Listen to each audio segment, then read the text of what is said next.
Okay,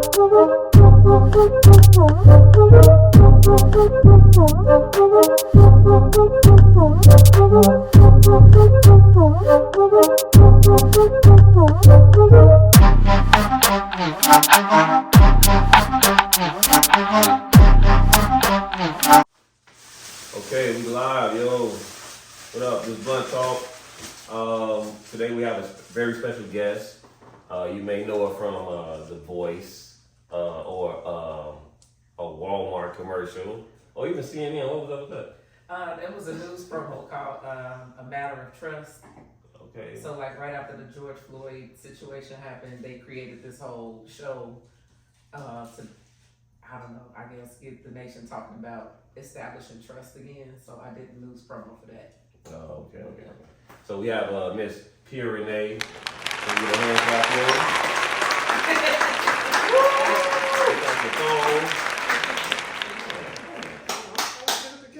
Appreciate it.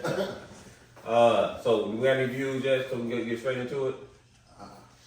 I know we just like mess around That's fine. until I'm like cool. you got like 5 viewers. But they gonna come in. They gonna talk. Did you tell your I ain't people? tripping. I'm just excited to talk to somebody other than myself. Did you tell your people that you was on the show? I did not.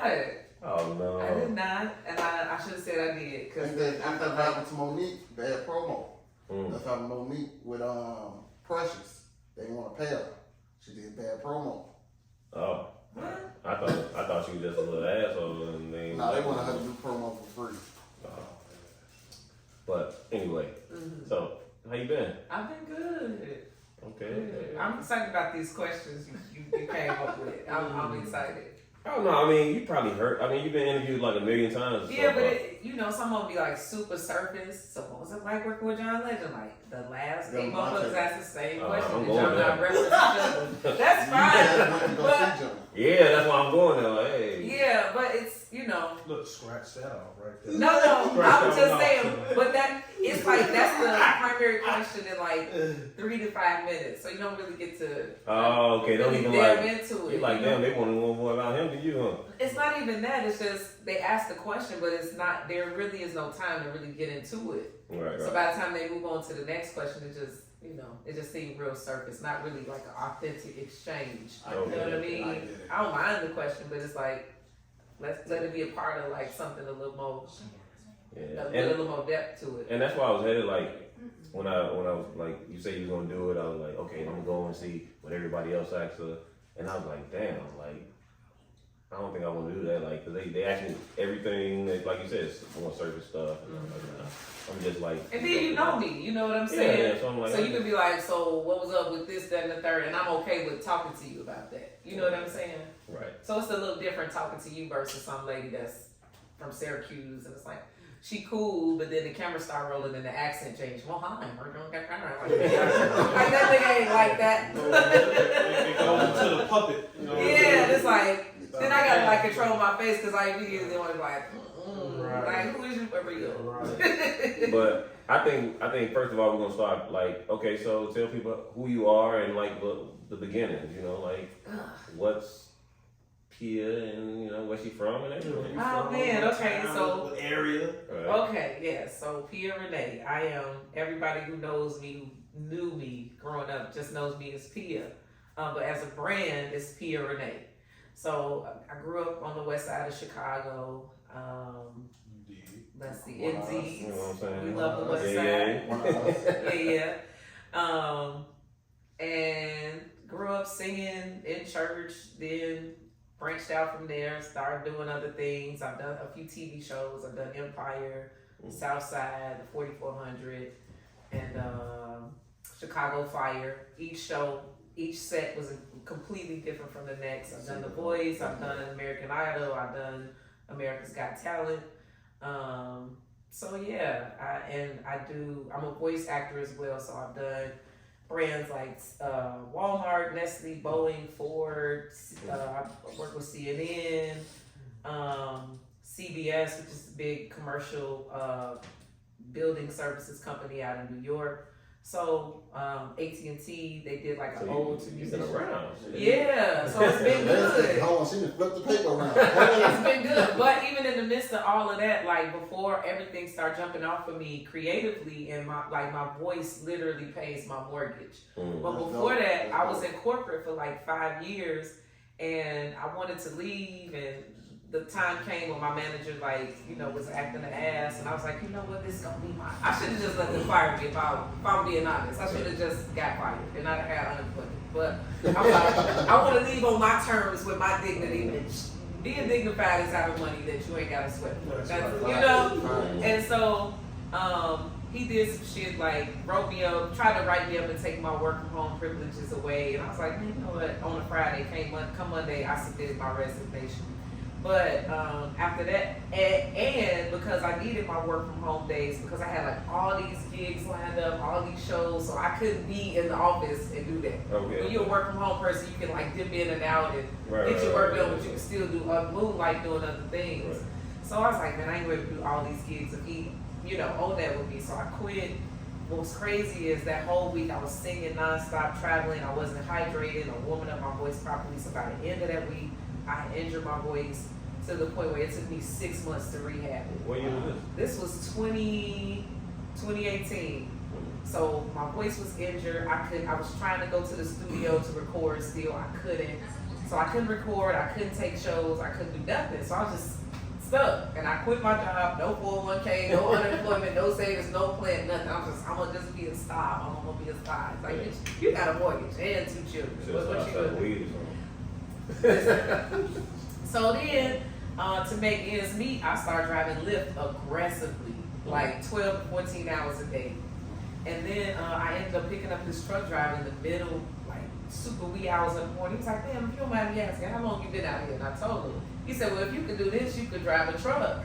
And I was like, really? I never thought about that. But at that point, I was so far behind in all of my bills. Like, I mean, to the point where I had got foreclosure papers sent to me from my mortgage company. My homeowners association was like, yeah, you got to get up out of here. Because we ain't getting our money. Hey, when the homeowners association, Man, when they trying to evict you, like, first of all, y'all ain't even got no real power. How you gonna evict me? But whatever. All they do. Yeah, they do, but I'm just saying when it gets to that point, it's like, I was really out here bad. So, You can be paying your mortgage and they can come change your lot in association. yes. Like, Yes. wait a minute now. Yes, So- that's where I was at. So you started trucking. Yes, so I was in a bad way. I was like, okay, I need a job that's gonna pay me more than what I was making, but I'm not gonna go get an advanced degree because it's gonna take me a lot longer than the time I got. So I went and got a WIA grant, and then I got my CDL, and then I started driving, delivering food grade liquid bulk. Right, you got the tankers. Yeah, I got my tankers. Okay. And I will say who I just don't want to say the company I was working for, but yeah, I was driving tankers. Unless they start sponsoring us. Exactly, like food grade liquid bulk. The end. And so I was doing that for like 6 months, and in the meantime, so at this point, so I gotta tell y'all this story. This is like how we know God is so good when you like take a leap of faith. Like I took this leap of faith, didn't have no preparation financially. So by the time I get my CDL with all my endorsements on it, I get a job, but I'm still, trying to catch up. So at this point, my daughter's in her senior year of high school. She got all the things, got prom, graduation. Right. Listen, you know how old people get gift cards and they don't know what to do with them because they so old. They, you know what I mean? No, I don't know. No, okay. Go So ahead. I was gonna tell y'all a funny story that I haven't told nobody. I was thinking I ain't gonna tell it because We got it. You already I said said it. No. Okay, so there's a generation of elderly folks who are used. They don't the gift cards and things like that. They're like, what is this? You get them cash. So there was this old person that I know that's very close to me that had all these gift cards that they weren't using because they didn't know what to do with it. So I just, it's like I'm gonna need these gift cards because my baby need her trunk party. So I just took them gift cards. I took them gift cards and I gave my baby her trunk party because I was broke, and they didn't even miss them gift cards. So I just wanted to say that. What do you mean you took them? We thank God for the elderly. You get this right.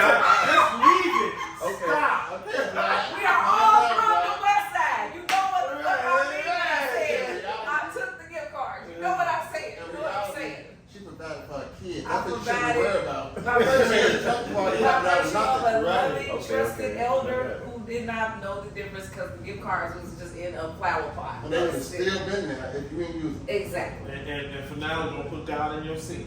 Put God in your Well, seat. I didn't put God in it, but we thank God for it because You're a blessing, no it matter was, how you it was literally a ram in the bush. It was a gift card in a flower pot because ain't nothing to do with it. So I came Okay. back, and now that person has since gone on to glory, and they didn't even Amen. listen. They ain't back. Okay. You know what I'm talking about? Next time I see them, use that. I'm getting back. It was a ram in the If it's bush. in the flower pot, it's a ram in the bush. Boy, it's a bush right there. This is, hey, come on. So I got my baby little truck party to take care of. And when I had to buy her prom dress, I bought her prom dress, swiped my card. I had $5 left to my name. And I don't want to tell her, well, you can't do your little senior stuff because mama ain't got no money. Because my son got to do all his stuff. Oh yeah, you know? so you gotta go hard, right? So I gotta do her stuff for her. So it's like, man, I bought a little prom dress, had $5 left to my name. We went to Burger King, got us some onion rings, and rode off into the Then I had to go drive lift for 76 hours after that to be all right. So again, when I got my CDL, I was still recovering from that.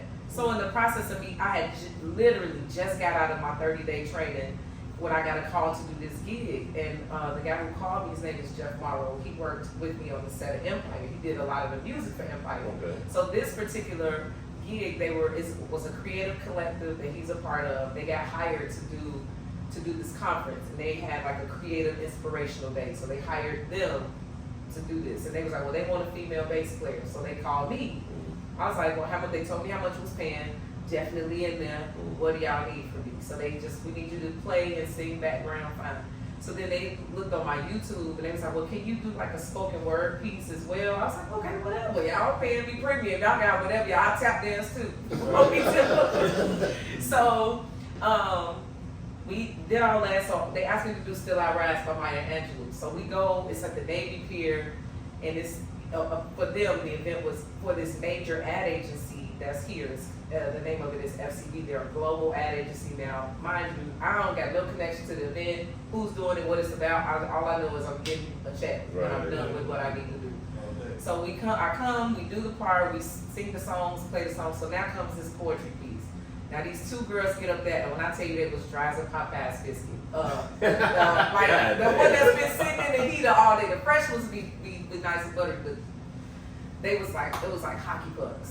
They just got up there and when we will come again. And I was just like, are they serious? Like it was. You had your shit like written out or what? It was Maya Angelou, so it's like when you do Still I Rise, it's like you gotta you gotta put some soul and some slang. Yes. I was like, so coming from church, I was like, when I start doing the words, you need to play a little organ in the background. There you go. I told you to do that. So I get up here and I try to do my best. She has that elder grandmama when you hear the voice and just make your soul calm down. I'm trying to produce that sound even though I don't got them, stripes just yet. So I'm giving what it's supposed to have gave. And then at the end, it's like we wrap up, we done, and whatever. So we go in the back, and then all of these people start walking up, coming, women, and not even black women, like with tears in their eyes, like, oh my God, that you did that piece, it was so great, it was so touching. I was like, wow, because I processed that piece from the standpoint of being a woman of color, a black woman, written by a black woman, about black women, so I see it that way. But to have women that were not black women come up and tell me it resonated with them in a way to bringing them to the point of tears was like, my mind was blown by that. And so had those two people, so then we go in the back, everybody's wrapping up to get paid, and then like these different people are walking up to me like, hey, FCB wants you to come in for a read. I'm like, what are they talking about? A read? Okay, right. I took the day off, it's fine. Go out the hall, dragging my equipment. Yeah, so-and-so says that FCB, like 4 different people came up to me saying the same thing. I was like, well, what? You killed it. Yeah, so apparently, I don't even know really what's happening and how unorthodox what is happening in this moment is. So, fine, I'm wrapping everything up, fine, they give me my check, I immediately screenshot it, put it in my account, because after this, I gotta call my daughter's school and pay her tuition. Because at this point, her food card got cut off. She couldn't print. She couldn't do none of the stuff because she was Right. tuition family. So I immediately, on the phone, hello. This is her mother. Yeah, I'm gonna need y'all cut all of it back on. Cut it back on immediately. Hurry up too, man. And hurry up and expedite it, please. Thank you. So in the process of doing all that, I didn't realize I didn't put my wallet back in my purse. Now all of this is relative. So I get people steady calling me FCB. I'm like, okay, fine. Where is it located? John Hancock Building. Okay, so I leave Navy Pier, head over to the John Hancock Building. I'm excited because it's like I know kind of what they're talking about, but I don't really know that industry like that. Right. So get to the John Hancock Building. I'm not really paying attention. I park. And this is something I don't do. I don't not pay attention to where I park. But for some reason this day, I was not paying attention. Park my car, hopped out the car, call the person that my contact that, I'm in the lobby. So I'm in the lobby, get to security, they ask for ID, go in my purse, my wallet is not there. What the fuck? When I tell you I never, Never, never do I leave my wallet in my car. It's something I never do. So I'm like, what the fuck? It was weird to me. So I go back, get to the elevator, looking at the floors. I'm like, I don't even know where the fuck I parked at. Now, mind you, I done told these people I'm in the lobby. Mm-hmm. So now I'm in the lobby, I'm in the elevator, don't know where I parked, don't got my wallet, and now I gotta pee. So I'm just so I'm like panicking. So I go to the parking is from like the 6th to the 12th floor. And I got heels on. I get off the elevator on floor 6. I just start running up the ramp, like looking for my car, and I'm panicking, like what the fuck? And I'm berating myself, like what the fuck is your problem? You overslept this morning. Like that morning, I forgot I had a gig. I woke up like, damn, it's a nice day. So are you literally like floor to floor, just running looking for your car? I'm literally going floor to floor. So anyway, That's I keep hearing the word, and I gotta pee. So I'm like, Say she got a now the other part of me is like, man, I hope they don't got no cameras because I'm gonna have to go pee past somebody car. But I ain't do that. I think I'm the panic set in and I forgot I had to pee. So I keep hearing the word yellow while I'm like, what the fuck is yellow? Like, why am I hearing yellow? So then I go back to the elevator. The floors are color coded. The 11th floor is yellow. Right. All right, fine. Press the button. Get off. My car's right there. Oh, wow. All right, fine. So I get my wallet. I'm about to run back to the elevator. I get a call from Jeff, the guy who got me the gig. Yeah. He said, Pia, FCB wants you to come in for a read. Do not go in there without representation. Now, if it wasn't for me leaving my wallet, forgetting where my car was parked at, I would have went right in there without no representation. Oh, wow. So it's that little bitty setback that I felt like so out of sorts with, that I was berating myself about, actually was working for my good. Right. So he was like, call my agent, this is her name, this is her number, get her name, tell her that I sent you, blah, blah, blah. So you didn't have an agent? I did not. So thankfully they're good people, they could have had their way with me, but I went in there with representation. Whereas if I'd have got there on time perfectly, I would have just went in there just me. Right. And they could have did whatever they wanted to do. And do the same for 50 Cent. Huh? Do the same for 50 Cent. Do the same. Like just do whatever for like. Oh like, yeah. statue. I thought you was literally talking about 50 Cent. Right. I What is thought that? And he turned around like, Right. I'm like, wait, what you saying? Do this way, yeah, I get it now. Right. So yeah, so I called, get her name and information, go back downstairs. By the time I get cleared by security, get on the elevator. I get on the elevator and it's some old people. The floor before I get off at, get on, and they see me. Some old non-black women. Like, oh my God, we saw you streaming back to the office. We saw what you did. It was so great. And that was blowing my mind how these women were so emotional about the way I delivered this piece. So I get off at the floor. I'm supposed to get off one, and I turn out of the elevator, and it was like a scene from Get Out. It was like 6 people just sitting at the table. Hello, Pia.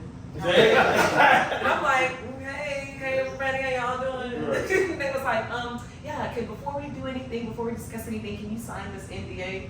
I'm like, yeah, sure. I'm like, I don't know what this shit is. So I signed it. Immediately, they take me, whisk me off into this room, which was a studio. Beautiful. When I tell you one of the most beautiful corporate offices I've ever seen, they got their own little Starbucks that is for free for the employees. Oh, Like on that level, like it's just M&M's around. It's like, you know, hood people like, yeah, all these free, these chips, like ain't nobody charging me these chips. Like, it's just like that. These chips free. I made it. Yeah, All like, this. I could have this whole bowl. I could have this whole bowl of M&M's. Oh yeah, I'm a rap. So we go off into the studio room, and the guy who I've learned now since to be a copywriter, who basically wrote the script out for the commercial, he was talking, he said, yeah, so the opportunity we want to talk to you about is for Walmart. I was like, why are you whispering? He's like, oh, well, yeah. So I guess it was such a confidential thing that he just was in that mode. I'm like, why are you whispering? He's like, oh, well, yeah, right. So he started talking in his regular voice. So it was from Walmart. So apparently at the time, they were courting Walmart to win some of their ad business, and they hadn't won it yet. So they were looking for the right voice to present this commercial to pitch. Now I've since learned in hindsight that they have been looking for a person to do a voice for this commercial for over a year before they found me. So when I was doing the whole poetry piece, the CCO, which is the Chief Creative Officer for FCB, was in the building. She was the MC. So as soon as I started doing the poem, she literally bust out her phone and started recording me, and then start emailing people, we gotta get her in, this is the voice. I can't believe that, like, it takes that long to even find a voice or well, that you have to voice. remember, they hadn't won the business. They were trying to put the vision forth as they saw it to win this contract. And they had a feel for what it should feel like, but they didn't feel like, I guess, the voice that they heard or what they wanted. So now let me tell you who this CCO, just to give you a glimpse of her creative prowess. Now you remember when the M&Ms came out and they had these human attributes? Okay, She was the brain behind that. Okay. So she was the one who created the whole concept of humanizing the M&M. So this is the level of person, the caliber. So the M&M commercial we see today, That's her. That's all her creative brainchild. So she heard my voice, whipped out her phone, recorded me, started emailing folks. So by the time I get in there, I'm in the studio, but because it happened in such an unorthodox way, everybody's like, who is this person? Who is she? So you got people just popping in looking like, who the fuck? Is Susan emailing everybody about who is she? Like, what is this? So I'm just sitting there like, what is happening? Like, what's going on? People like popping in and looking and asking questions. So they gave me the script. They had me to go in. So, well, Pia, can you read it like this? Can you? So I read it the way they told me to. Okay, well, this word, can you put this type of inflection on it? And read it with a smile. I'm like, sure. I'm always smiling. So I read it. After 15 minutes, you nailed it. Come on out of there. You did great. I was like, okay. Like, right. okay. That was one of my questions. Like, what's the process behind all that voice work? Like, is it like, you know, like, is it they direct you a lot? They do. Yeah. They do. And it can be, even though it seems like you're just standing there talking, it can be very exhausting. Because if somebody says, give me your best sister girl, that ain't what you want, sir. You know what I mean? If the guy from the Burbs tell you to give you some, you ain't gonna understand half of what I'm saying if I do that. So you have to negotiate what you think he's asking for versus what it really is to you. Okay, got it. You know what I mean? So it's like, oh well, give us your best sunny disposition, and it may sound completely like not what they're looking for because they're describing it the best way they know how in their mind, and I'm interpreting it based on who I am. Right. So you have to negotiate it and marry their expectations and what they're hearing with who I am and what I interpret instructions as. So it's like getting good at that is a skill. Okay. Because again, cultural differences are what they are. You might think sister girl is one thing, and to people who really sister girls, like, no, that ain't that. That ain't that. Because if I give you that, you're gonna be like, man, what? What's the word? What is splodging? Like, that's West Side Sister Girl, you know what I mean? So, yeah, so the process is, depending on what level of voiceover you're doing, like if I'm doing something that's governed by the union, which is SAG-AFTRA, who is currently on strike, then I have to have an agent, agency representation, because those are union governed opportunities. You got non-union stuff, which agents also find and place talent with those opportunities as well. But by the time you start getting stuff that's all SAG, you have representation, and you, as you should, and you have to. So for me, it was just a huge blessing, because like I said, I took this leap of faith. I was just struggling, and let me tell you, so by the time the commercial comes out, it's a Super Bowl commercial. So with that year the Kansas City won. Now I watched a couple of them. I saw, well, in real time I saw them, but then I'm talking about like went back and researched again. So which one was it? Because you had a lot of them. The one with the piano in the background. I don't know if you know that song "Rocket Man" by Elton John. I know that. That's the one that was a Super Bowl commercial.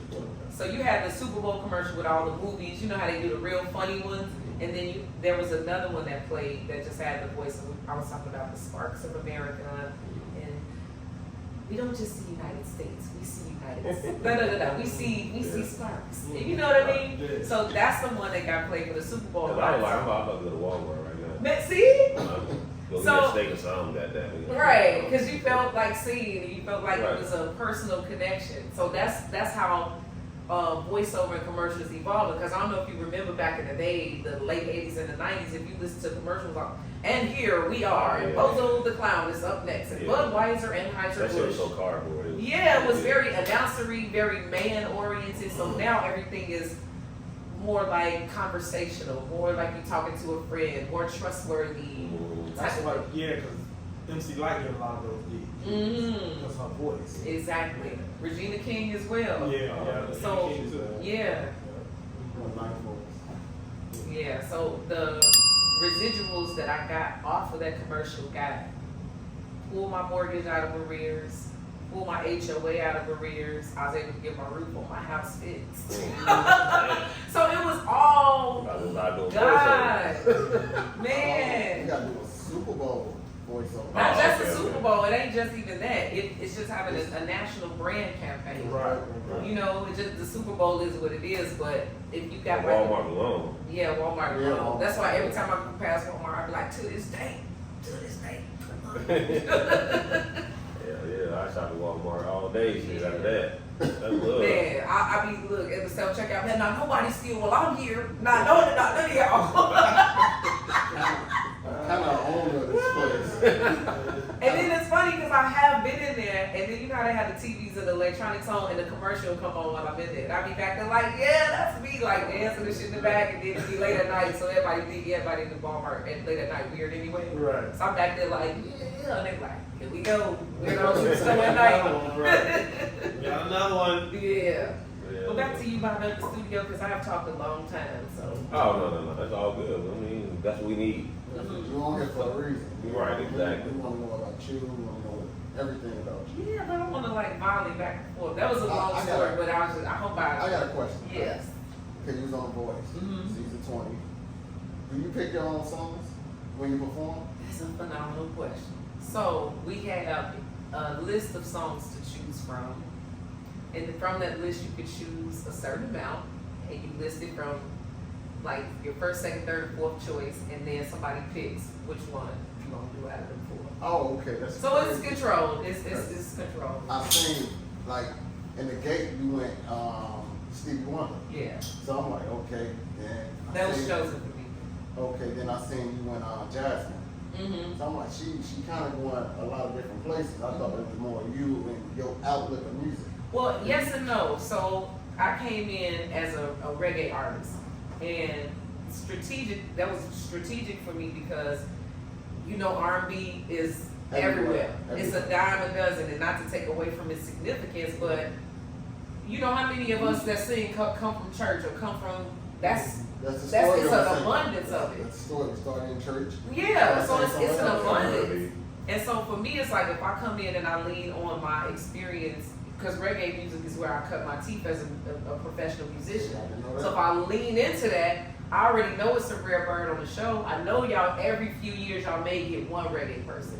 So I already know that's gonna set me apart from everybody else singing R&B that looks like me, that has the same background as me. So that's why you have me coming in singing Stevie Wonder Master Blast. It's not a reggae song, but it was inspired by Bob Marley and has a reggae tempo. That's why I'm singing Need You Bad. It's not a reggae song, it's like an R&B reggae fusion. It is. It's definitely not a reggae song, but it's not R&B at the same time. Exactly. Yep. So that's why those songs were selected for me. Now when they told me how to sing Jasmine, I was like, Jasmine Sullivan, come on, because Jasmine is Jasmine. So Jasmine is Jasmine. Jasmine is Jasmine. It's like y'all gonna have me like that's like. That was the question I was like, that's a lot of power. Man, when I got the email and I opened that shit, I went to my one of the other contestants. Her name is Dango. And I said, bitch, they gave me Jasmine Sullivan. Not that I can't sing or I doubt my abilities, but it's her. So anybody that's looking for, like, that's associated with her voice, her chops, it's like, oh man, I don't know how to do this.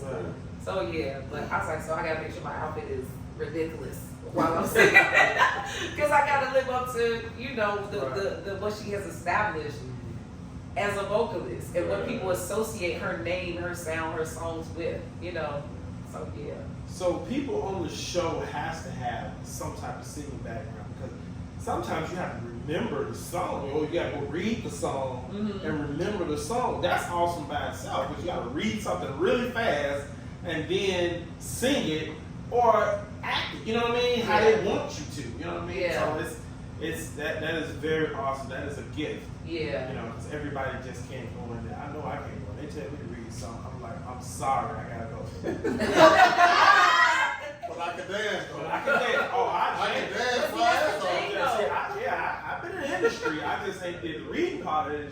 The reading part. Yeah, I was a background dancer. You know what I'm saying? So I've been in that's funny. That's, not a stripper, a real professional background. but see, that's the thing though. That's your strength. So Right. I admire people whose strengths lie in other places. Yeah. Like if I had to go and do a 5, 6, 7, 8, and they dropping like counts, I'm like, man, what the fuck? I Like, would ace it. see, Because I've been in a lot of auditions. Where they, Yeah. they tell you your count, so you have to do the count. So, Yeah. like I said, you was already into that. You knew that. And so in my craft, I knew what counts or this or whatever you know they needed you to do, and that's what makes you get through it. But I just really admire Black excellence when you went in there. I mean, any opportunity that came your way, you grasped it. You know, you grasped it and held it and did it. You know what I'm saying? Some people just will fail. Yeah, but You know then what you I'm know, saying? embarrassment is a powerful thing. Yes, it Because is. it's like, yo, the cameras is rolling, the internet Oh my is God. present. So Yeah. I don't have the luxury of Right. right. Hey, That's gonna be on the internet. hey, but check this out. Ask her where she used to perform at. What club? What club? The Wild Hair. Really? Yeah. A Touch of the Past, the Wild Hair, the Exodus. That's his spot right there. Oh, The okay. Wild Hair. Touch of the wild hair, touch of the past. Oh yeah, that's what's up. Yeah, we're on a regular basis. I was looking at your videos on Voice. I'm like, her stage presence is amazing. Thank you. So obvious you've been on the stage way before you got to the Voice. Like I ain't see no nervousness. And you know, my wife watches the Voice all the time, so I can tell when somebody it's their first time ever performing and this many in front of people. But you killed it every time. Thank you. Well, if y'all could have seen the inside of my mind. It could be something else when you got that. When you have to come and deliver, and you got people counting on you, and there's people you can't freeze. But you was on American Idol too. I was, but let me tell you about that though. I was physically like outside the room, like you thought. Like she got this and that poor baby, they gonna let her do because there's something wrong with her. That's how bad I was like shaking, like Ryan Seacrest was standing right there, and I'm like, bitch, you get your shit together. I was like, I don't know what I'm gonna do. Right. And the minute I stood up, they said, come here, it's your turn. I'm still, and they opened the doors. I was like, what we not gonna do is get laughed at. Right. We really get laughed at. So they opened the doors, I walked in. It was disorienting because on TV you see Randy, Simon, and Paula. So in my mind, I just associated what I saw with what I was my expectations was based around what I could see. But it's like 50 people in that room. Oh, yeah. You got security, you got lights and PAs, light, all kinds of stuff. So I'm like, man, there's a lot of people in here. So it just kind of shocked my system a little bit from what I was expecting. Then I see Randy, Simon, and Paula, and it's like, oh my God, they actual people right here. So the power of not wanting to be embarrassed, because when I was coming up singing in church, I used to mess up solos all the time because I was scared somebody was gonna laugh at me or make fun of me. So I would preemptively just mess up on purpose, and it wasn't until I turned like 17, I was like, I'm tired of losing, because I know when I'm by myself, I be singing my ass off, but when I get in here, I'm like, his eyes on the sparrow. And they just sitting there like, sing, baby. Why she, y'all let her sing again? She doing the same shit. Like, why y'all keep on the mic? They said that. Yeah, like. She said the same shit. Like, you know, it was a family church. It's Like, a lot of hey, amen. It's a lot of amens, huh? Yeah. Amen. Go ahead. Go ahead. Yeah. Go ahead. Sister girl, I wish you And it was a family. Amen. Amen. It's a family church, so they're like, ain't gonna need to whoop her ass, cause why she keep coming in here playing every damn week? And Goldie ain't let us be, you know, like, so anyway, and Goldie was, they auntie my grandma. So anyway, family church.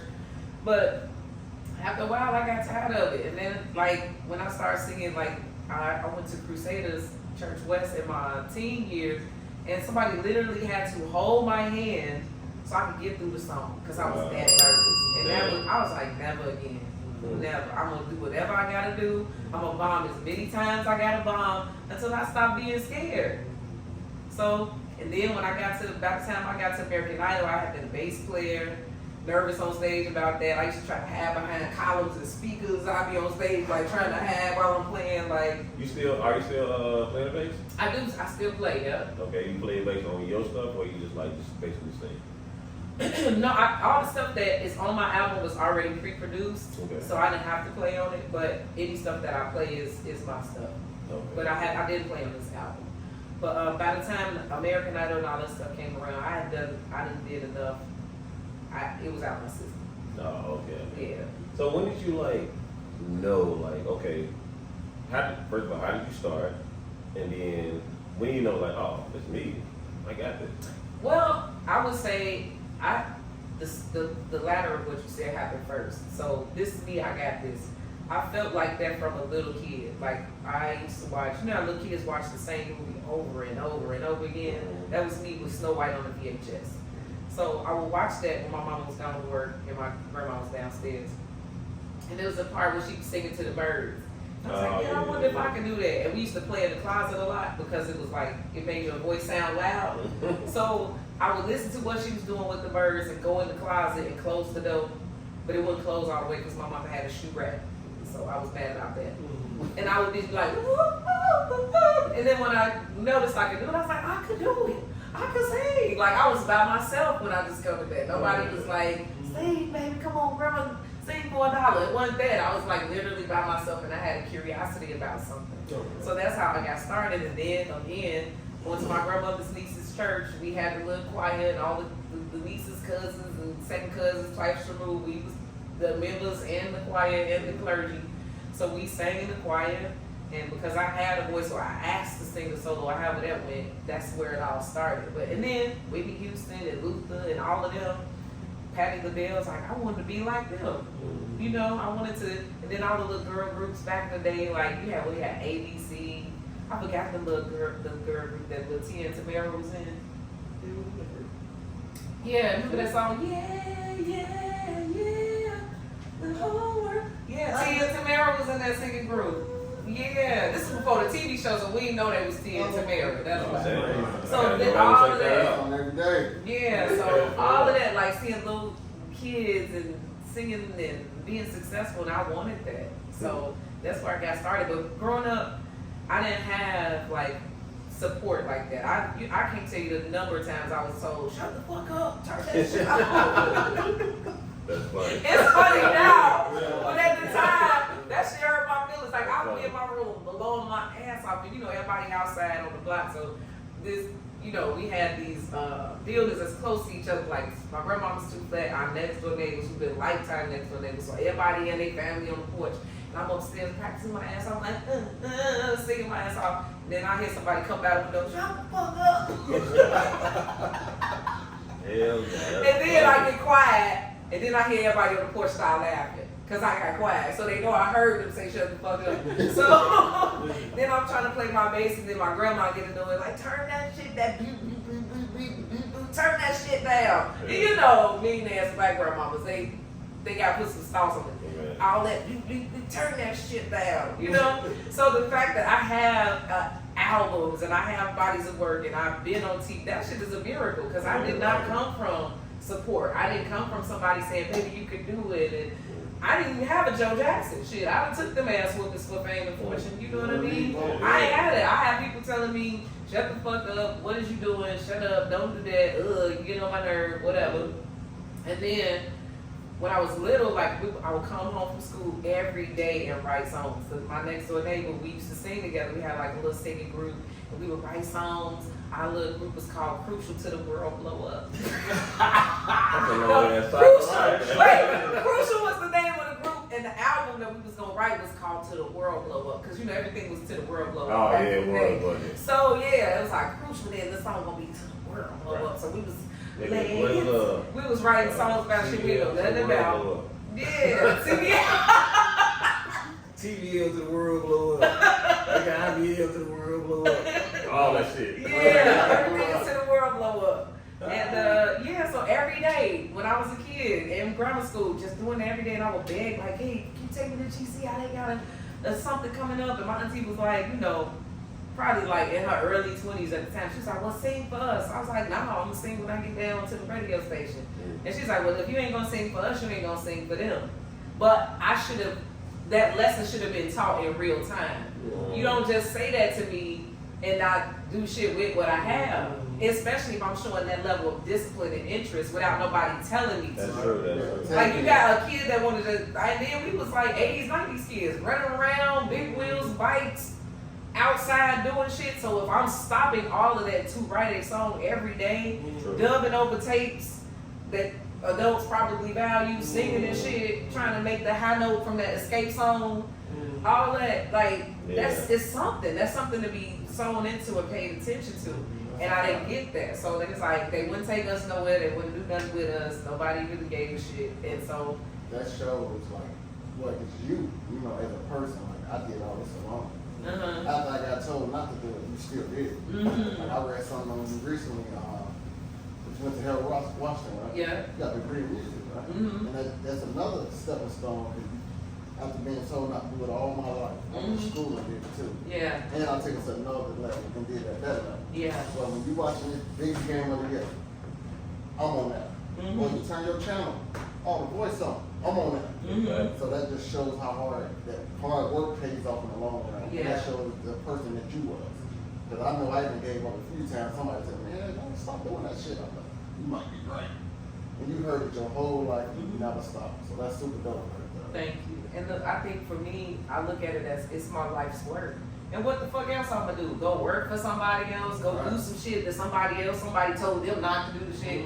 FedEx, Starbucks, Amazon, any big major company that you can name, somebody told them that shit was not gonna work. Yeah, that's true. It's not gonna work. It's not a good business model, so on and so forth. If I have this gift, I discovered in isolation essentially, and that's been the path I've been on for the most part. It's been isolation and me making a decision that this is what I have, this is what I want to do, and it's just in me to do. And the more I learned about my family, like my grandmother used to, like she would name a few of us after musicians. Like I have an uncle named Ray Charles. And my name, Pia, it was actually a singer in the 80s named Pia Zadora. So my mother was going to name me after my grandmother, which we thank God she did it because you'd be sitting there talking to Dolby. I want to talk to those. Yeah, you be sitting there talking to We went there and go there. No, you were talking to Goldie Jr., you know, Goldie the second. And so, Goldie from the west side? Goldie from the west side. Goldie female from the west side. Oh, shit. You know, What area are you from? right off of Austin, right off of Lake and Cicero. You hit it right on the head, too. West side kind of small anyway, so. You said what? Man. Everybody from the west side should know each other. Yeah, You want some of somebody. You good? I'm cool. I'm kind of drunk. I'm gonna join the show. Okay. Yeah, that's what's up. I don't You listen good? to nobody tell me. Oh, you got actual Four. Yeah, and it's been in me. So then when I learned my grandmother, when she was young, she wanted to play guitar. And my grandmother's left-handed like me too, and they told her that's the devil music, you can't do it. And she always used to tell us the story about how she met Howlin' Wolf one time when she was coming out the outhouse, and she had dropped her pocketbook, and he picked it up. And when she looked up, it was Howlin' Wolf, and she should have ran off with that man. I was like, all right. So, so it's like my grandmother had these abilities, like, and she has an inclination towards music and musicians and musicianship. So it's like, man, my grandma didn't get to play. She didn't get to sing. She didn't get to run off with no blues band. You know, so I get to do the things my grandmother didn't get to do. You know what I mean? I have like out of all of my aunts and uncles, my mother included, None of them can sing. None of them want to play an instrument. Out of all of my 8 siblings, I have a brother that can sing, but he don't give a shit about it like that. Right. So I look at it like it's this mantle that God gave to me. He could have gave it to any one of my aunties, uncles, any one of my siblings or cousins. It's me. There's nobody in my family like me that's drawn to the arts and music and creativity and acting in it as a profession. You think so? Look, so I've known you, what, 20 plus years? Is it been 20? It's been about 20 plus years. That's So- wow. Ooh, right. I just realized how old I am. And when I first met you, you had already had an album out. Uh-huh. You know what I'm saying? So Yeah. I was like, damn, so you to be still right here doing it today, like a lot of people would have gave up by now. Yeah, no. You know what I mean? Like you said, a lot of people like, it ain't moving fast enough. Most people think that, I'm supposed to be Beyonce, I'm supposed to be Drake, I'm supposed to be Woo by now, but you like, shit, this is my dream. I'm doing what I love at the end of the day. You know what I'm saying? That's what I love about it. Like, Yeah, you got into the industry when the industry was tough. When you didn't have the phone to advertise for. exactly, that's Yeah. right. Yeah. So that makes your work, you put in work. She like, I'm gonna wait till this red light stop. Right. Like, run out there and give you my CD. Right. That might be. That was the thing. Yeah, that was the thing. Yeah. They call it guerrilla marketing. Yeah, What was the dudes with the orange coats? Oh, North Oh, Avenue. Soldiers at War. Yeah, Remember that? yeah. Stop your ass right on Chicago Avenue, sister. We're right Yeah, I there. used to feel bad, like, damn, I gotta get like them. I ain't even aggressive like that. Like, I don't want to nobody out. You don't know about Soldiers at War. They was No Limit He young. that never came up though. 12 years old. Okay, well they was No Limit Soldiers, basically, but they from Chicago. Master P. No, they was like that. Exactly. They was trying to be. They was trying to be. They was on it They though. was They shots was out. on The it. whole Because fatigue, every the whole, party the they whole, came to, they had the fatigue on, everything. But they were right, and had the whole thing, but they just couldn't get it right. Soldiers at War. And they had the whole fatigue, but it was like it was in orange. And they rapped basically the same way, but P and them took off. What about the groups like in Chicago? You heard Precise? Ooh, from back in the day? Yeah. I used to be with that record company, Dean Records. Uh-huh. Yeah. Did she used to have a dance with any of the little neighborhood dance groups? Oh, Which of one? Which one's being Untouchables. Okay, that was Untouchables. What was y'all colors? I'm telling you, you know what? Really, it was just two of us. Uh-huh. So we were so raw. When we saw how good they were, the sticks used to be with Untouchables. Uh-huh. So we see how nice he was in them. And then you had Main Attraction. Yeah. It was raw, you know what I'm saying? I knew a few people out of there. And then you had For my time. No, it was your time. You just wasn't no dancer. That's why you ain't go. Right. You ain't even go to no block parties because they was always at the block Right. party. He was drinking 211s on the square. 211. He was cool in that back in the day. He won't dance. That was too cool for it. He won't never too cool for it. That's funny. You because back in the day, I had Club 1720. Really? On Lake Street, that was nice.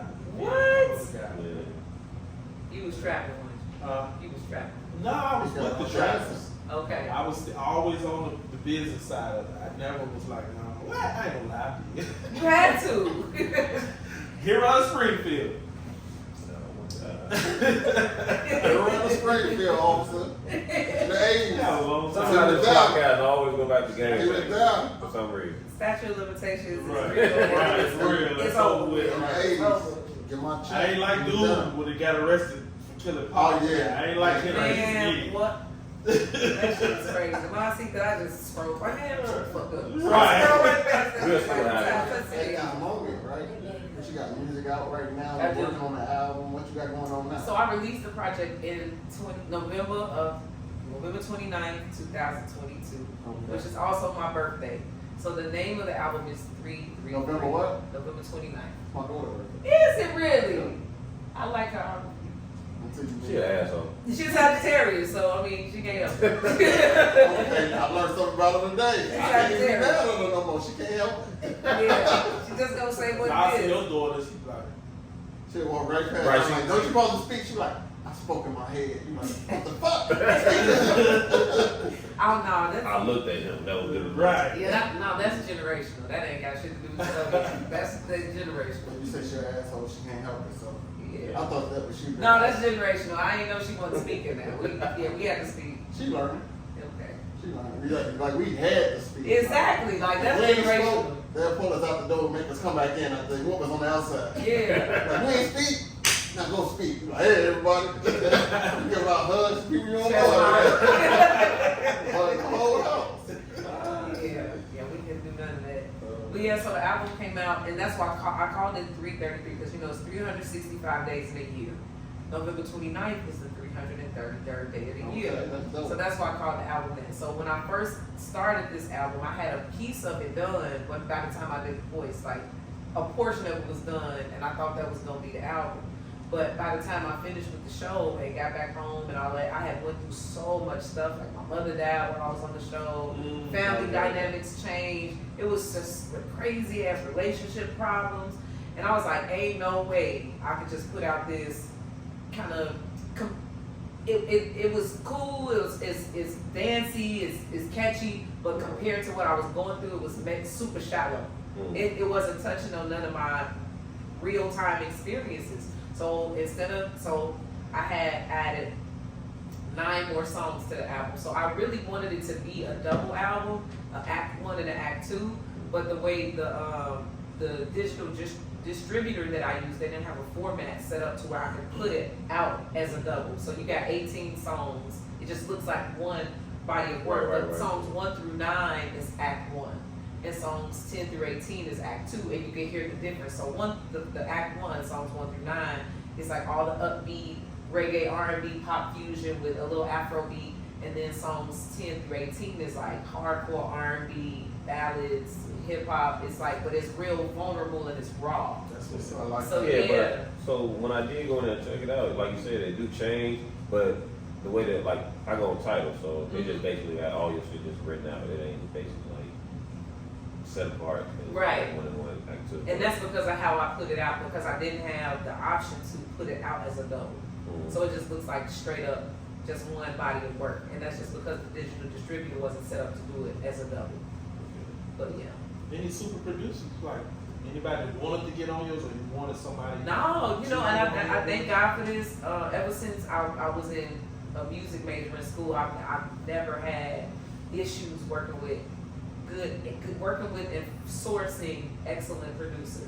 Like some of the songs that were done by a production team from the UK, some was done by a producer that's from DC, some was from dudes I just found on the internet. Like just looking through their catalog, and I just bought their tracks and then worked out like a contract with them for, like, if I license it out for a TV and film, I can do that, and we just split the licensing fee. But you have to have all that paperwork in place. Okay. And oftentimes when you buy tracks from online, it's just a regular standard agreement. But if I'm gonna do sync licensing with these songs, we have to rework it and have something else in play so that I can shop the song in that way. Okay, So it's not hard to find good producers. Like how you said, technology has opened up so many avenues and opportunities. Whereas back in the day, people was charging thousands of dollars for a track. You can get a track for $30, and that shit is a worldwide banger for $30. Now, I talked to an artist, we were having a week ago, and my cousin, and he said that the problem is, like, sometimes producers, they basically like just resell that shit over and over again. Is that a problem? So for me, it's not, and I'm gonna tell you why. Coming from reggae music, reggae does this thing called, tracks are called rhythms. So rhythms, like you have one track or rhythm and 76 different artists will be on that one beat. And everybody just, if I fuck with the Buju version, cool. If I do the New Orleans Heritage version, cool. Or the Spice version, cool. It would be the same track with different artists doing their own version of a song on that track. So because I had that in my mind, when I see somebody that got a sound bank, now you can pay an extra fee and use it exclusively. Okay. That's the thing. So they will, if some producers have it set up to where if you pay like $30, you can just lease the beat. You can only do a certain amount of streams, so on and so forth. But if you pay like $200, you get to use it exclusively.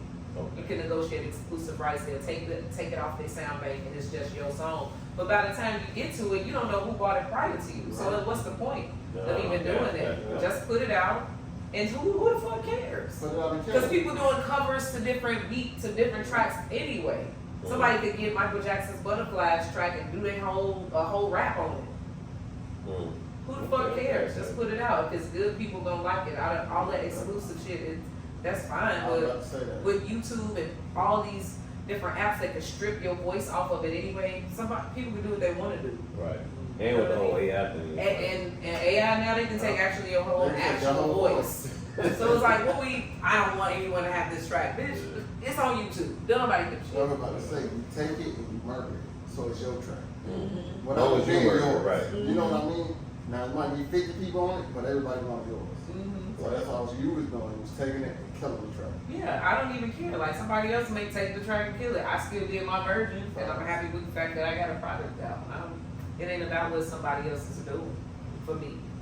I don't even put myself in that space, because if you do, the way the music has been set up from when we were coming up, our generation, it's like it can only be one. The king of this, the queen of that, the king of this. It can only be one. And then if you like singers and people, it seemed like it will make you seem like it's so common and nobody can be special. But if you look at what the purpose of music is and what it does for people, everybody is needed. If you hear the right song and you going through, you could, like, somebody could like literally not take their life or literally not take somebody else's life. But if your intent is to inspire somebody to do that shit, you can actually, niggas be having a whole playlist when they finna just go run a yard on somebody and take the whole block out. They got a whole playlist for that shit. You know what I'm saying? So I intentionally keep my mind out of that. Because it's made this whole competition, it can only be one, and the highest this and the king of it, like, fuck that shit. I still got my gift, I still got my life's work, and if God meant it to be the way the system has it set up, it will only be one fucking singer. Right. It's several of us, and we are all needed to whatever degree we are willing to believe in ourselves and invest in ourselves and put our expression and talent and talents into the world. So I don't even get into all that. I just, you can't, because it'll have you feeling like behind, comparing yourself to other people. Well, I should have had this, I should be, no, you shouldn't, because you ain't got it. You're not a Jackson, you're not a Knowles, you're you, and that's okay. You ain't got Matthew and Tina or Joe and Catherine, you gonna be all right. You got Jesus and the blood of the Lamb, and you're gonna be okay. You're gonna be all right. We got any questions for anybody?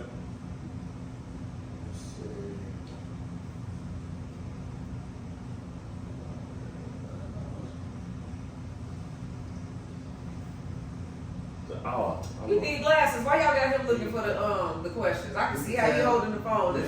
He do. I can see, like, you in denial. You in denial. I can bear. Since I got that COVID shot, now I need glasses. They did for He nothing. did this. He did. You know he did a commercial for the COVID shot.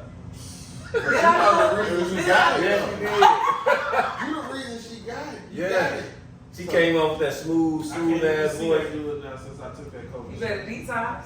You You already better got go on a fast. Right, that's why they want to keep putting it in. I'm like, Drink oh, some sea moss or something. I ain't That's what I do. I'm gonna gonna be see quiet. Okay. Oh no, hey, no, don't fuck up the Now, baby. Yeah. question of the day. Yes. You want any more videos coming up? Yes, Like up absolutely. dancer? No, I thought we were networking today. no, I can see you right now. no, Oh, crazy. no. Doing splits and shit. Doing splits. Motherfuckers go in the comments like, I'm getting that shit. Right. I don't want to hear that. I don't want to hear that shit. I'm getting that. I'm getting that shit. I'm trying to get your return back to the game. No. No. That's I'm fun. trying to get them back in the game. You know, perfect opportunity, you know? I thought you was doing like mention like she could rent out, you know, have her, you know, The gallery. yeah, she can have a party there, something like that. That's networking. What y'all He gonna work that in there. Right. Oh, that's y'all space. Yeah, Gallery Okay. 48, you got an event space, you know. Gallery 48, Our okay. release party should be there. Okay.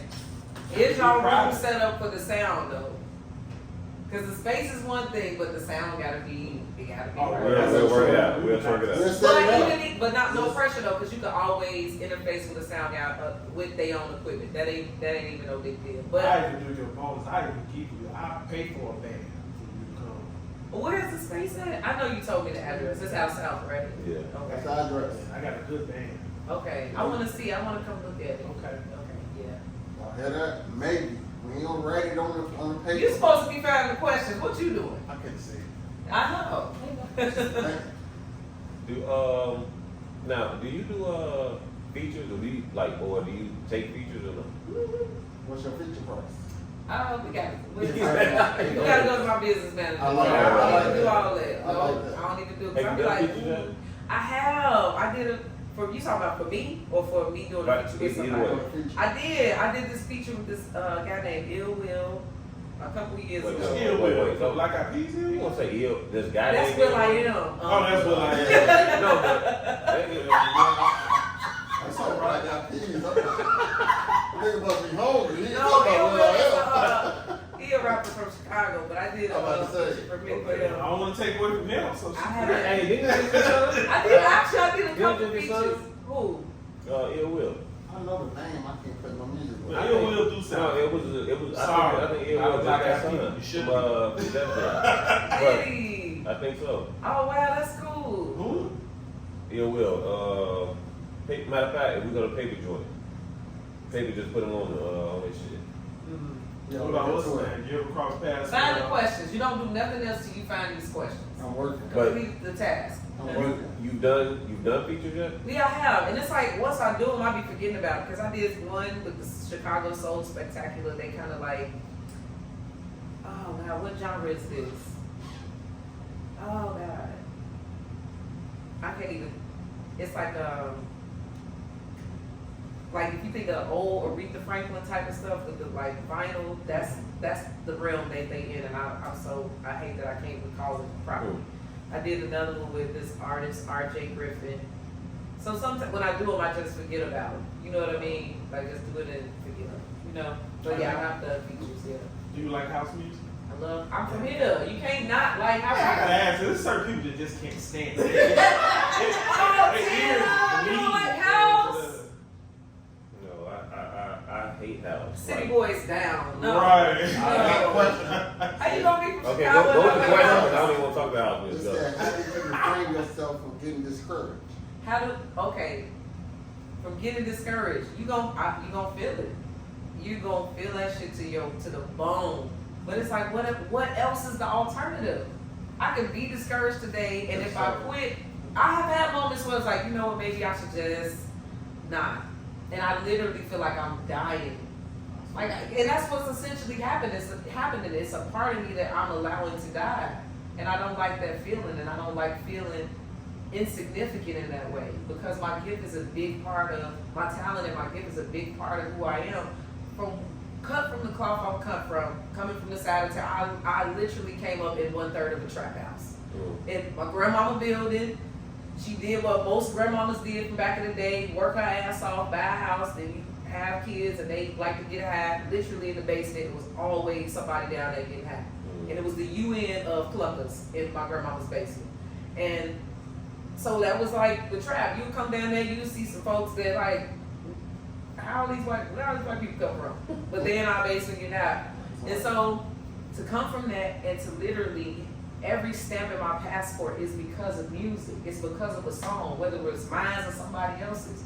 I'm the oldest of 8 kids. My mama used to be a severe drug addict. I had my first kid at 16. I was a statistic of every negative, in every negative way. So to be where I am and to be blessed with the opportunities that I've been blessed with, that's not lost on me. So it's like, I thank God for that.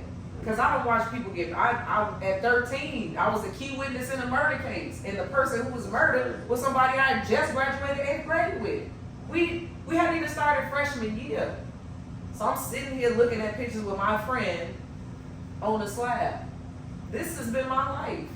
I've literally been standing on the porch in Fulton talking to somebody with my baby sleep in the house with my grandma. I just decided to walk outside, talk to somebody.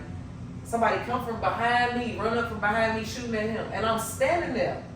So these are the experiences that I've had in my life. If I have an opportunity to sing and go and be in LA, be in Dubai before going to Dubai was popular, back in the early 2000s, ain't nobody know about no fucking Dubai in the early 2000s. I'm out here singing songs in a whole other language. Right. I don't even know I'm Tiliwanka, Le Africa, and I'm just making up words in English because I don't know what the fuck I'm saying in Amharic, but I'm out here getting money, we getting rap money, literally.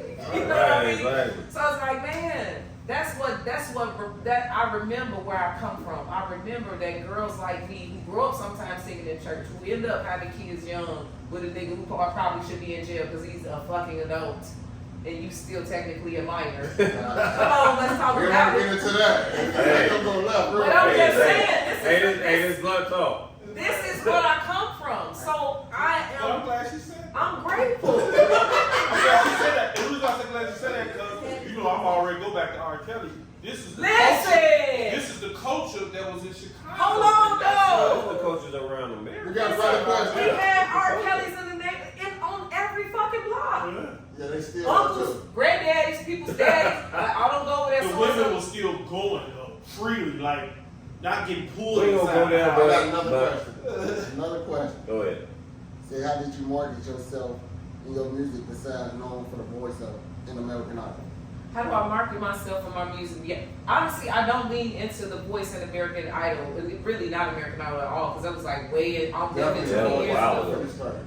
But I don't lean into the voice as much because it's a new season, like almost twice a year. Yeah. So the more I try to lean, I just don't. I don't lean into it, but I do use it because it's You better than useful. me. I finished top 3 in anything. I could beat them two to the bathroom. I'm telling you. Those motherfucking hits. You way better than me. Yeah, I know. And that's way But bigger than that. it's a tool. It's a tool, and it should be used, but I don't lean into it as heavily as I could. So I market myself based on just having a product and hopefully people liking it and just putting it out there consistently enough to where I build my audience around it. But I don't lean into that as much as I could. Some notch I on don't. the- some on the resume. Yeah. I definitely don't. Some on the resume. I speak more of my voice over career, my voice acting career than I do in my singing career. More people have heard me speak than have heard me sing. Right. The Super Bowl commercial alone, millions of people. I can't say that millions of people have heard my singing voice, but I know millions of people have heard me speaking, whether you knew what I look like or not. You heard Watch the me. voice. Millions of people watch the voice. Yeah. I used to wake up and go to sleep to it.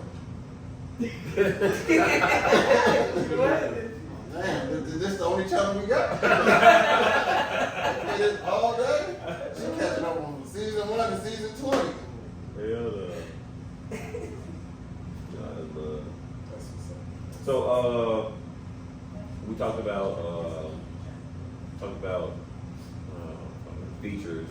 So, voiceover. So, besides commercials, have you ever done any like movies or cartoons or anything? Or do you even want to do anything like that? I do. So animation is different. So you have to have a character reel of about 8 to 12 different characters. So I know you notice. I don't know if you pay attention to people's voices, but a lot of the same people doing like Yeah, a lot of King. man. And She what's got that? some Phil little Lamar. dots, Like little I don't know if kids. you used to watch Mad TV. Mhm. Phil Lamar, the guy who used to play like the UPS dude who always had like all that energy. The black guy, he is like he done everywhere. yeah, Cree Summers. She like the girl from Lord have mercy, A Different World. Okay. Cree Summers, she's like super like the queen of animation, of voiceover and being a voice in animation. So but anyway, you have to do a character reel and you have to develop anywhere from 8 to 12 characters that have their own personality, their own sound, and you have to shop that around. And So it's a lot harder than it's not harder, but you have to get into it. You know, you have to have something that people actually want. So a lot of certain opportunities are bi-coastal, like it's in LA and New York. It's not necessarily here. Like a lot of the news stuff is bi-coastal. So the fact that I got CNN was divine anyway, because the news promo stuff is like either New York or LA. Like with animation, is oftentimes well, no, I won't say it's bi-coastal, but yeah, you gotta break into it. But I don't have a character reel. I think I no matter I audition for animated roles, and I always sound like, if it's like a Caucasian character, I just sound like a black person trying to sound white. I'm like, guys, and guys, we're like, that's clearly a black girl. Clearly. Yeah. Yeah, hello? It's just, I don't, if they have a certain nurturing, warm, like that's my sweet spot. Okay, I can yeah, do other yeah, things, you but can do that. I won't even say I got a whole lot of range for that. I Mm. won't even say I do, because I Another don't question came necessarily. See? Uh-huh. I've been working. I say, name one person you hope that one day you can sing besides. One person, one day, I hope I can Number sing. one person. Ooh. Because I heard you sing, so they gotta come with it. That ain't that shit. They whoever it would be, they wealthy and well established. So I would have to, I would be the one coming with it. Dang, who would it be? I thought about this the other day. Dang. Man. But you would pick somebody you would want to pair with. See, But you don't want nobody to be. I listen to her music, and I can hear her with one from Chicago. What's her name? Jennifer Hudson. Jennifer Hudson. Ooh. I can see y'all two together. That's Just strong. killing something. That's strong. Yeah. That's what she I sounds mean, when like. I say forget a beat, just listen to y'all voice together, just murder it. That's why I asked you like That's house good. I music. can see that. That's good. I would do that. Jennifer Hudson did a house thing with Yeah, both from that Chicago. Yeah, it was dope. Slab Yeah, one. It was dope. Chicago. It was very good. I love that They song. both from Chicago. Yeah. Name of the song, Oh. Chicago Point. And she got a show. You know what? She do I'm got glad a you show. reminded me because I gotta ask my people to start like Oh, we need to be on that record show. like That's so I right. can sit there and talk to her. What's up, girl? That's right. I bought you a little Uncle Remus. Uncle Raymond, Eat no this West Side Harold. chicken immediately on camera. Do it. That's right. Uncle River's West Side, right? Hey, he don't like house You know music. what? He don't know. You know what? He not oriented well. We on Remus camera, is. like my tongue. This nigga from out here. We gonna trade you with Buddy. We gonna trade you with Buddy. We just caught that case on the police. We'll take him. You gonna trade me in? Yeah. He locked up, so we really ain't gotta take him in, but you fit perfect out because That's great. it's Uncle Raymond from out west. He's a real Irish Never man. He's say a nothing about McCullough Madison. for real. He's for real Irish. Mr. McCullough. You got a chance to redeem yourself. Now, where's the original first Uncle? He don't know. I really don't. He don't fucking know. All I know is They Cole. hear that. Coleman, okay. Okay. On Cicero. Okay. On Cicero. Right, that's all I know. Cicero what? Cicero, Where's the original Aaron. from? What was the first one? I don't know. You're right. That's Coleman. Coleman. He's That's talking all I about said. Coleman. That's all I know. Chicago, that's Nah, that's In Cicero. Ohio. Cicero. No, it's Chicago Avenue. No, that was that was close. You talking about the first But ain't nobody go to the original one. Yeah. Yes, you The did. Raymond one was You on young, Cicero. man. Be quiet. The original one was on Chicago Avenue. Right. It's It's the still one there. everybody knows about is the one on Cicero. It's Right, that's what I'm close. saying, Cicero. But it's That's what I'm saying. closed. So that means it ain't famous. It's closed. No. It went right back to where they come from. Man, please. Homeless is on Chicago Avenue and Race, or No, between yeah. Ohio and Race. It's because ain't I nobody went going there. there. Where we grew up, where we was at? Right, we got Cicero. Cicero and Aaron. Well, that's a supposed over there by Ain't no phones over there. Mayfield. Here we go. Now, Mayfield. I mean, that was a big deal. That was a big deal back in the Here day. we The go with Twins our- was over there. Okay, now. Okay. All right, folks. So anyway, next question. I'm just telling you how we moved. You talking about Cicero because you couldn't go further than you were scared, right? Remember how you tell me you used to be scared to go over that way? Bro, I was a kid in the 90s. What is he talking He wasn't allowed. I was whatever I went to with my mother. Right, he was not allowed to go away by himself. I don't know about no phones. I'm trying to break it down. No, don't do it. Don't do it. And the GPT said that's how we move when I said the foes. Stop. Oh, my. My bad. You really gonna get me in trouble now trying to say something like that. Hey, do your thing. You deal with off camera. It's blunt talk. Oh, man. No, I was neutral to the world. I could be Okay. anything he said. So, on Power, I was trying to do some research. So, Okay. you got to tell me exactly what episode you were on. On Power. No, Power, not on Power. I'm sorry. Empire. Empire. Okay. Season. Was it season 4? Episode 11. So I was on 2 episodes. The one where Mario was an artist. I was a bass. So, Jussie Smollett's character, Jamal Lyon, he had an all-female band. I was the bass player. Okay. So he had different bands, but he had this all-female setup. So I did the one episode where Mario was, him and Mario performed the song. And then this other episode where it was a dream sequence. And we was like these it was like this orchestra behind him, and he was playing the piano, and we was playing behind him. But I believe that was episode 11, and I gotta check my social media because it's on there. I put it in one of my insights. Right. But yeah, I think it was season 4 though. Because I think it got canceled in season 5, if I'm not mistaken. Because I'm literally going through your page and everything else. I'm trying to find her. She was on there. But, so was acting even things with acting? Yeah, now, yeah. So Okay. with me having an agent that represents me on the voiceover side, the agency has 2 sides. It has voiceover and on camera. Okay. So, excuse me, I wanted to transition into on camera stuff, but it's not that easy just because I'm with the agency. So by me doing the voice, which is on camera, then that opened up opportunities for me to do more on camera stuff, which is how I got Empire. Just so happened because I was a bass player. That's how I got that gig. I have a bass player, I have the look, so I got that part. But then to do on camera stuff, since Empire was so long ago and I wasn't speaking, I didn't have a speaking role on there. Doing the voice opened up the door for me to do the 4400 shortly after I got back home from the show. And then that was just one episode. And then after that, I did Chicago Fire, and that was an interesting experience. And then I did Southside. I would say my favorite set to work on was the Southside set. Southside funny as Southside, let me tell you, and it's That shit funny as it's hell. so accurate to Chicago. They canceled the show, which I'm Yeah. heartbroken about, but it was so accurate to Chicago. It felt like Chicago. You know Yeah. what I mean?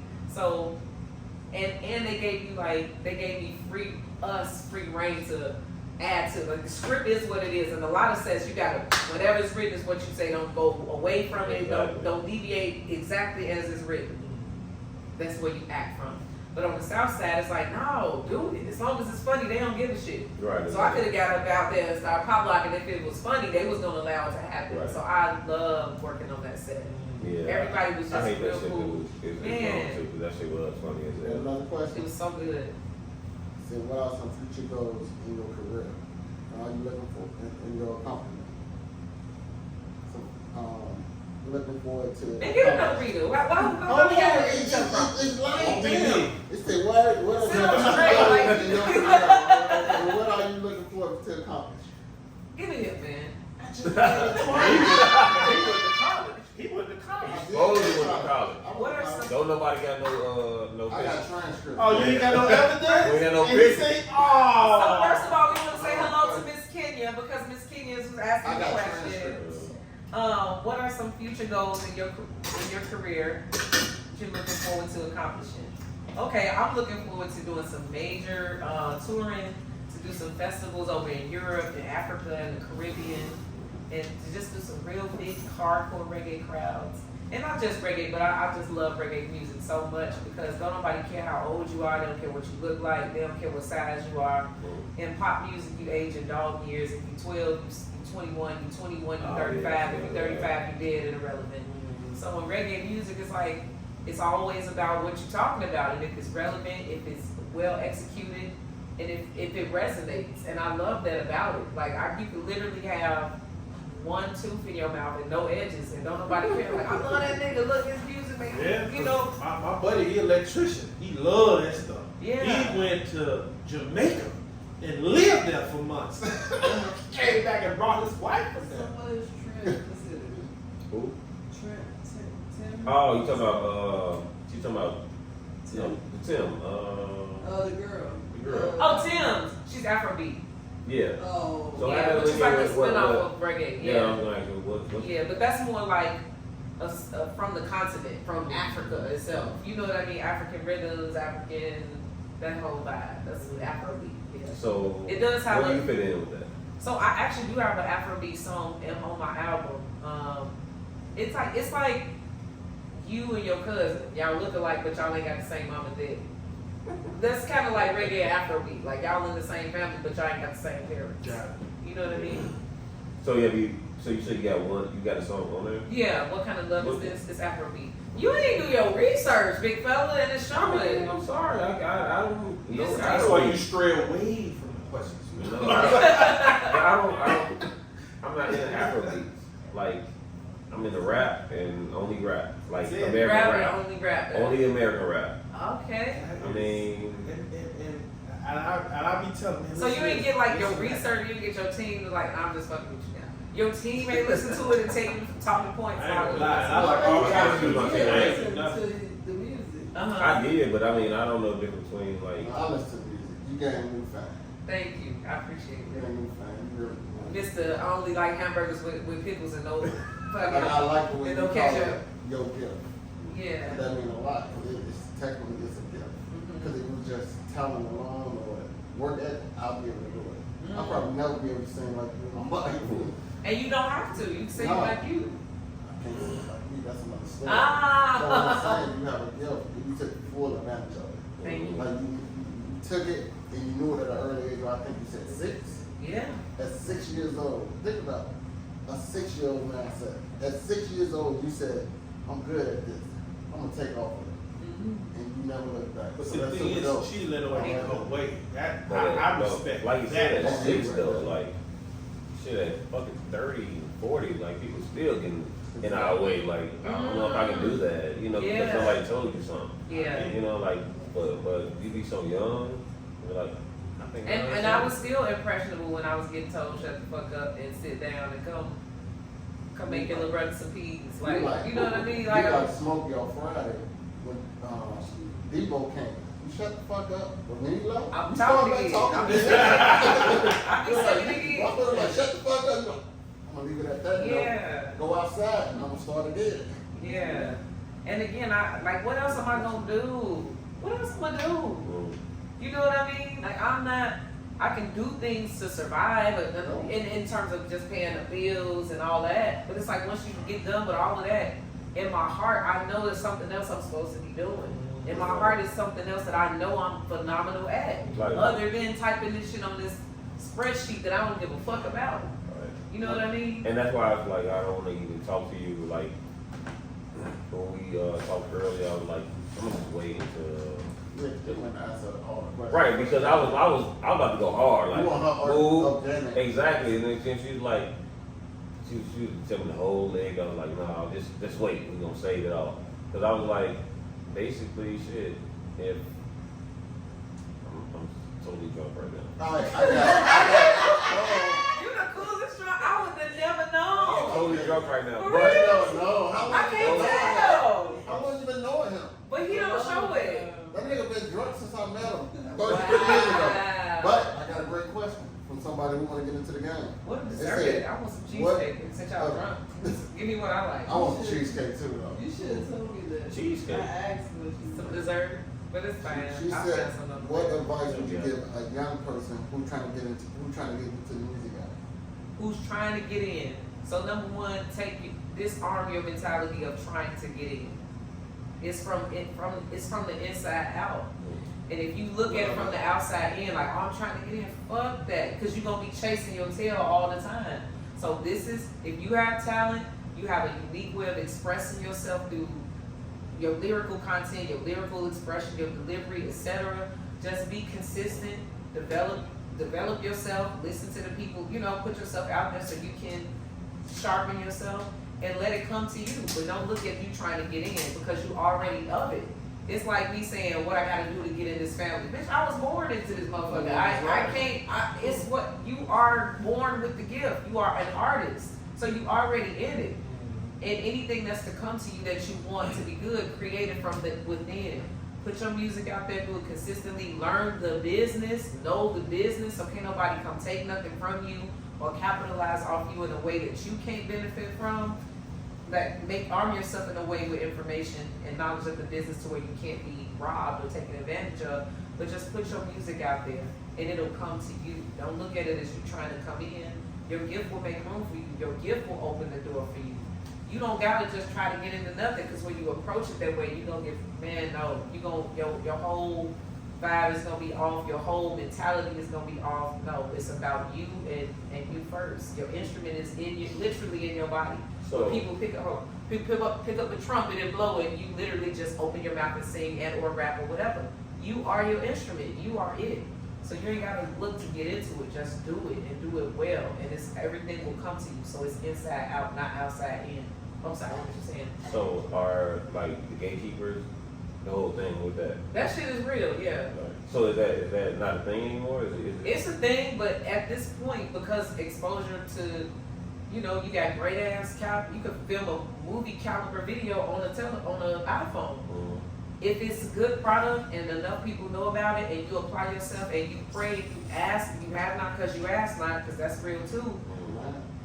That gatekeeping shit, fuck that. Because everybody who's anybody now can talk about how they got past it. Yeah, Their that was back in the consistency. day. Yeah. I mean, and it exists now You got to a degree. phone. But again, you got phone, you got social media, Right. you got content houses, you got marketing. You can pay somebody. You can take out, get your credit right, leverage your credit.